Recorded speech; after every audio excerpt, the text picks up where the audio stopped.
Zdravo, tukaj je Valentin. Danes bom govoril o novem trendu,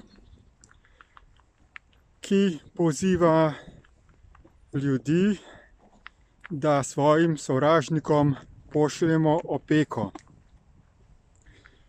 Menda je ta trend v povezavi tudi z Donaldom Trumpom ter njegovim slavnim zidom z Mehiko.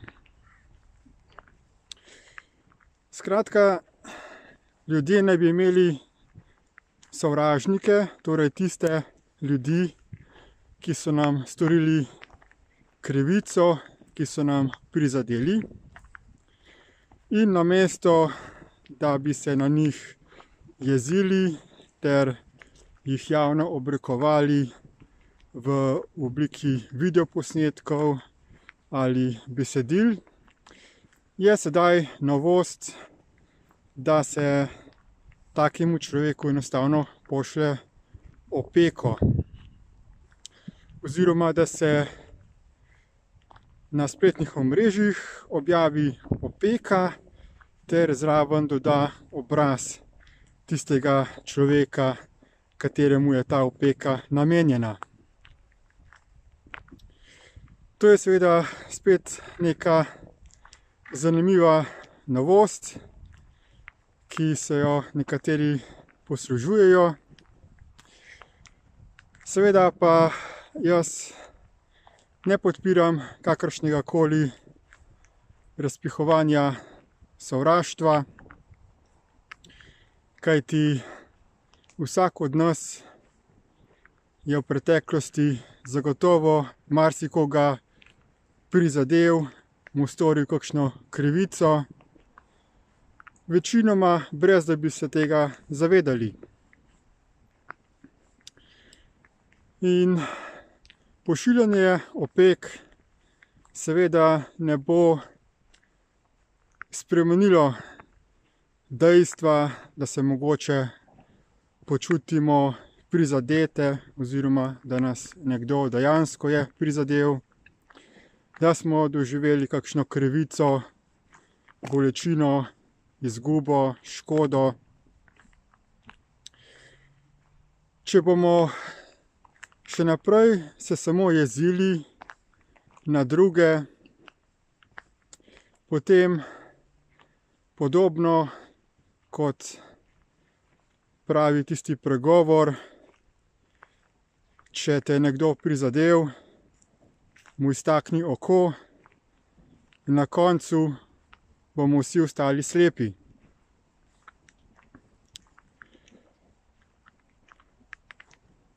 Ljudje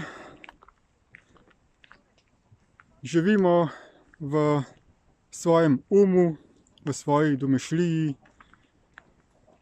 imamo razne predstave o tem, zakaj se je nekaj zgodilo, zakaj nam je nekdo nekaj storil, in pogosto, brez da bi preverili resnico, si ustvarimo neko domišljijo, ki se pogosto na koncu izkaže kot neresnično.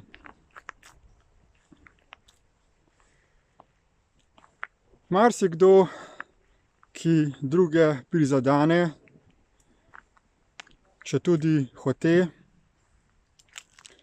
s tem večinoma izkazuje svojo lastno prizadetost in nemoč.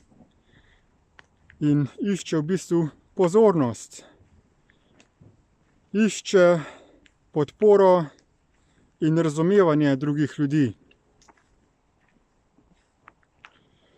In taki ljudje seveda na tak način, ko iščejo pozornost, s tem samo nadaljujejo cikel prizadetosti in to bolečino prenašajo na druge. Rešitev je torej v tem, da prekinemo ta krog trpljenja in da prenehamo s tem, da prizadenemo drug drugega. Da bomo to sposobni narediti, pa moramo najprej biti pripravljeni na to, da si vzamemo čas in da začnemo druge razumeti. Predvsem pa, da začnemo razumeti, zakaj smo mi v preteklosti nekomu naredili krivico. Pa čeprav se takrat tega nismo zavedali in smo šele čez nekaj časa dojeli, kaj smo dejansko storili in kako smo neko osebo globoko in trajno prizadeli. Ključ do tega, da se prežene sovraštvo iz tega sveta, je v tem, da se ustavimo, da si vzamemo čas, da upočasnimo svoj miselni tok in da začnemo z analizo dogodkov iz svoje preteklosti. To je zelo zoprno delo, ker ljudje si težko priznamo, da smo bili kdaj v preteklosti zlobni, hudobni, pa čeprav smo to počeli seveda takrat z dobrimi nameni.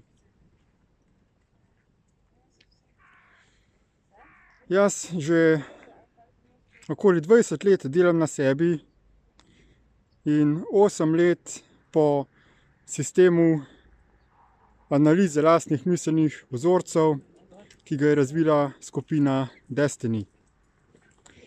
Ta sistem se je izkazal kot zelo učinkovit, univerzalen, očiščen kakršnihkoli kulturnih ali religijskih primesi, zato ga lahko zelo učinkovito uporablja vsak za ozaveščanje samega sebe. Tisti, ki želite sodelovati v tem procesu zmanjšanja sovraštva na tem svetu, vas vabim, da tudi vi začnete z tem procesom dela na sebi preko odličnih spletnih tečajev, ki se imenujejo Destiny iProcess, ter uvodnega brezplačnega tečaja Destiny iProcess oziroma DIP Lite. To je lahki uvodni tečaj, ker kljub temu, da je brezplačen, dobiš živega mentorja in potem vsak dan preko kratkih lekcij, ki res vzamejo zelo malo časa, postopoma napreduješ, te si nabiraš to spretnost analize samega sebe. Povezave do tega tečaja najdete v opisu tega videoposnetka in če bi kdo želel vedeti še kaj več, naj me poišče preko socialnih omrežij. Moje ime je Valentin Rozman. Hvala lepa in nasvidenje.